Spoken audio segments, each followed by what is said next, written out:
Why is this boy's mom crying? And why will you suffer this exact same fate now unless you do something? This is Mike Mozart of Jeepers Media on YouTube, and this is my second video about SOPA and Protect IP, or PIPA, the two laws that they're trying to pass right now that are going to affect you, not only in America, but in the UK. And this video goes out to all my fans in the UK, because the United States government is extraditing one of your college students named Richard O'Dwyer. That's right, because he actually had a website that linked to copyright infringing material. I'm not kidding. He just linked to copyright infringing material. He didn't host any on his website. If you've ever used torrents in the UK and you've shared files online, you can kiss your mom goodbye, because the United States government's got a nice cold jail cell waiting for you. That's right, because they're going to extradite you, fly you to the United States, and they're going to imprison you for years. They're going to start doing this to hundreds, thousands of people in the UK. We got prisons we're building here to hold you all. Do you know the United States imprisons a greater proportion of its population than any other country on earth? Do you know that the country that imprisons the next greatest proportion is Russia? You know how tough Russia is. We actually imprison 20% more of our population than Russia. We are #1 in the world at imprisoning our population. And we want to start imprisoning the UK population. We got to grow those numbers. Look how our numbers have grown in the last few years. Why would our numbers jump so exponentially? Why would our numbers jump so? Does that look like we're becoming a police state? And billionaire Alki David has offered to pay the legal expenses of Richard O'Dwyer once he lands in the United States for the best legal representation money can buy. Mike, in the case of Richard, I will support all legal costs that will bring his case to the forefront, to highlight the hypocrisy of big media companies such as CBS, who have almost single-handedly created the phenomenon of copyright infringement through illegal file sharing. Illegal file sharing is abhorrent. It is not acceptable to steal copyrighted material. In the case of Richard, I don't know whether he's guilty or not. But the fact that he's being brought to America on extradition for copyright infringement, supported by large media companies who are almost solely responsible for the creation of this phenomena of copyright infringement through illegal file sharing, is disgusting. It is hypocritical and unacceptable. I support Richard in his fight against the big media hypocrisy. Thanks. We're going to make certain that his expenses are paid for the finest legal representation the United States can offer, on principle. And what is that principle? This case is going to bring out the fact that the copyright infringement online was caused by the CNET division of CBS. It was caused by NBC. It was caused by ABC distributing the software through ESPN and Go.com. And it was caused only by the big media companies themselves. All right, that's the only place you could get that software. Why did they all distribute that software? Why were they virtually the exclusive distributors of that software? And why did they promote it for copyright infringement? Okay, CBS television fostered it, encouraged it, and distributed all that file sharing software through a site they own called CNET. CNET has an office in the UK. That's right, one of the largest overseas offices is in the UK. Well, they committed a lot of online piracy. Take a look at these examples here. What? CNET and CBS substantially promoted Pirate Bay? And look at this. Last.fm, a UK company owned by CBS Television in the United States. Why did they make a deal with Pirate Bay to distribute their widgets? CBS was very enthusiastic with their deal about Pirate Bay.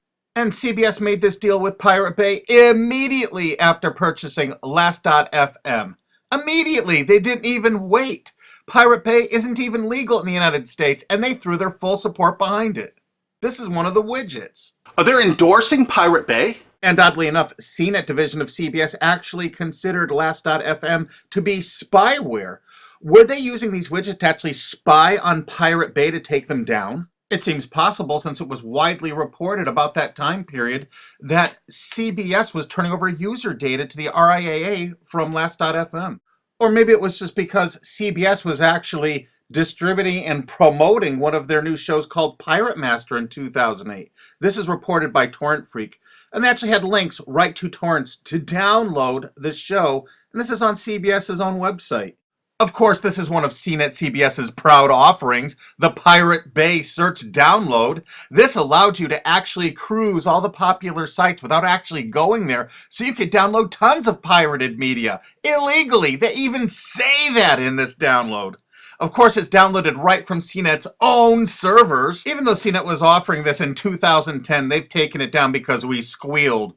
But look how it came up in Google searches. Why did it come up pirated books downloads if you search pirated books? Why did it come up pirated movies downloads if you search that? Their search engine optimization featured the words pirated and pirating. Of course, the CBS CNET staff couldn't write enough glowing articles and reviews about how much they loved Pirate Bay, how much terrific material was there, all for the taking. Notice the editor's 4-star review and the coveted, we recommend this add-on to all users. Look at this, they had LimeWire. Of course, Sumner Redstone had every reason to distribute as much LimeWire as possible, seeing he was profiting from the distribution of LimeWire by selling Viacom's Comedy Central material through LimeWire. Kazaa? 326 million downloads. Morpheus? Over 125 million downloads with the help of all their co-branded partners, Microsoft, AOL Time Warner, BitTorrent? It goes on and on and on. CNET CBS wanted you to download pirated media so badly, they offered downloads specifically to cover your digital tracks, reviewed by their editors, and distributed through all their co-branded partners. Look at the freaking date this was added to CBS CNET. And ZapShares was perfect to use if you were using LimeWire to download Lady Gaga songs, like the editors showed you in this screen capture. And do you know who heads up that company? Sumner Redstone, one of America's richest men. And you know what you're going to do? If it's okay for the United States government to extradite that poor kid to the United States to stand trial here for something that wasn't illegal there, Sumner Redstone distributed file sharing software to your country. He distributed it with charts and graphs, including known copyrighted artists that are still on their site CNET to this day. And they distributed over 50 million downloads of LimeWire just since Sumner Redstone bought CNET. So what you're going to do is, you're going to demand that your government in the UK extradite Sumner Redstone to the UK to stand trial for copyright infringement. That's right. You are going to demand it. You are going to write every single person in the UK. Because why should an American multi-billionaire be above the law? Hey, they can extradite one of your mates, some chap from England, over to the United States to sit in a prison for 5 or 10 years. Let's go after who really caused the copyright infringement. Let's go after the big media companies that actually distributed this software. I bet you didn't know who invested tens of millions of dollars in BitTorrent. SL partners, Paul G. Allen, Bill Gates, Microsoft. How come they're not in prison? They should be. Why, Sumner Redstone's company Viacom, in their sworn statement of undisputed facts from Viacom versus YouTube, stated as fact notorious pirate sites like Napster, Kazaa, and BitTorrent. Hey, I thought it was a piracy site. How come in 2008 all of these big media companies in the United States had content distribution deals with BitTorrent? You had a sworn statement in court they were a piracy site, Sumner Redstone. Why is your Paramount Pictures and MTV networks there? Why are you bringing people to court over downloading from BitTorrent when you used it yourself? While Sumner Redstone's Viacom was swearing in court that BitTorrent was a piracy site, their own CNET wrote this wonderful review of it. Pros: BitTorrent downloads can be delivered to you using any BitTorrent client app. Partial to uTorrent? No problem. Now you can mix your legal and pirated downloads into one client. Of course, every entertainment company distributed that software. Yeah, BitTorrent actually tried to go legitimate for a while. This is an article from CNET UK. Legit BitTorrent faces uphill struggle. Of course it did. Does this signal the death knell of all that is illegal in the world of file sharing? CNET admitted that BitTorrent was all that was illegal in the world of file sharing. Is it for anyone's benefit for BitTorrent to go down the same route as Napster or Kazaa? Well, CNET's been distributing this software before this article for 7 years. We think it's fairly obvious that most of BitTorrent's existing 135 million users will flee in droves. free and illegal is always better than paid. Of course, their paid downloads failed.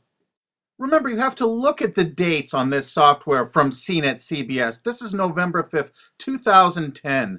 Mega Upload Super Search. So you don't even have to use a search board. It actually scans through Mega Uploads. CNET staff reviewed it and recommended it. Of course, CNET CBS loved Rapid Share. Look at this, day added August 19th, 2008 when CBS owned it. The editors reviewed it and loved it. This particular little item lets you search Rapid Share with a special bot so you would never have to use an external site, downloaded right from their own servers. The CNET division of CBS offered dozens and dozens of BitTorrent toolbars, allowing you to search the different sites such as Pirate Bay, Torrent Spy, ISOHunt, without leaving the comfort of your own desktop or having to look at their advertising. They actually let you search it without going there. Here's another one of those torrent searchers CBS CNET offered.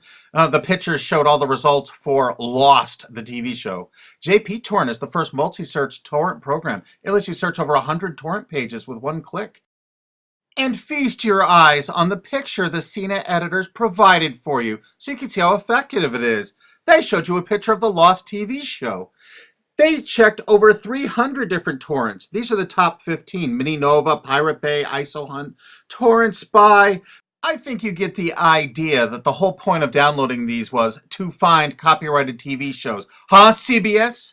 CNET CBS offered over 100 different torrent search tools. This one is Torrent Episode Downloader from 2009. Search and download torrents of new TV shows and episodes from the internet. Again, there's well over 100 different one of these anonymous torrent downloaders that CBS CNET offered. They were distributed co-branded through all of their partner sites. This material is egregious compared to what that TV Shack kid did. The only statement the president of CBS made in regards to all this material is that it's all perfectly legal. I guess it's legal if you're a multi-billion-dollar media company and not a UK student. And the CBS editors' reviews frequently featured copyrighted media. We have over 5,000 screen captures like this. So BitTorrent is really funded mostly by big US corporations. So it's the big US corporations that caused the piracy, and now they're going to go after you and your mates forever. You demand Sumner Redstone be brought to justice in the UK. Here's some of the evidence. There's a lot more evidence on onecandleinthedark.blogspot.com. They distributed the software itself with instructional charts and guidance. We're using copyright infringing materials to show you how easy it is to do, to encourage you to do it. And now they're going to arrest you for actually doing it. Isn't it great? That's the American way. And you're not going to sit by for that. Heck no. You know how easy it is to tell your legislators that you want Sumner Redstone brought to the UK? Extradite him. He needs to be extradited to the UK. He needs to pay for his crimes. Since he bought out CNET, they distributed over 50 million downloads of LimeWire. They distributed BitTorrent. They distributed Kazaa even after federal judges in the USA shut it down. They want to keep file sharing going so they can write these laws so they can control the world and control you in the UK. You think they're getting off scot-free? Hell no. You extradite Sumner Redstone to your country and you try him for copyright infringement. And there's people that are going to say, hey, this kid Richard O'Dwyer from the UK made like thousands of quid from this little deal he had. Thousands of dollars. But you know what? Sumner Redstone and CBS and CNET made hundreds of millions of dollars. Hundreds of millions. How come they're not being extradited to the UK? They need to be. But the UK has one decision they need to make it right now. Are they representing their own people, or are they representing the big corporations of America? If they're representing the corporations of America, fine. You've lost. But you know what? If they have any integrity at all, they will extradite Sumner Redstone and make him stand trial and put him in prison for years. Don't let some billionaire go free for all this egregious copyright infringement when your mate from college is going to spend 5 to 10 years in prison in America for something that isn't even illegal in the UK. That's just sick. I mean, really sick. And you share this video with every single friend you have. You send it on Twitter, you put it on Facebook, you download this, you re-upload this video all over the internet. You make certain the world sees this video.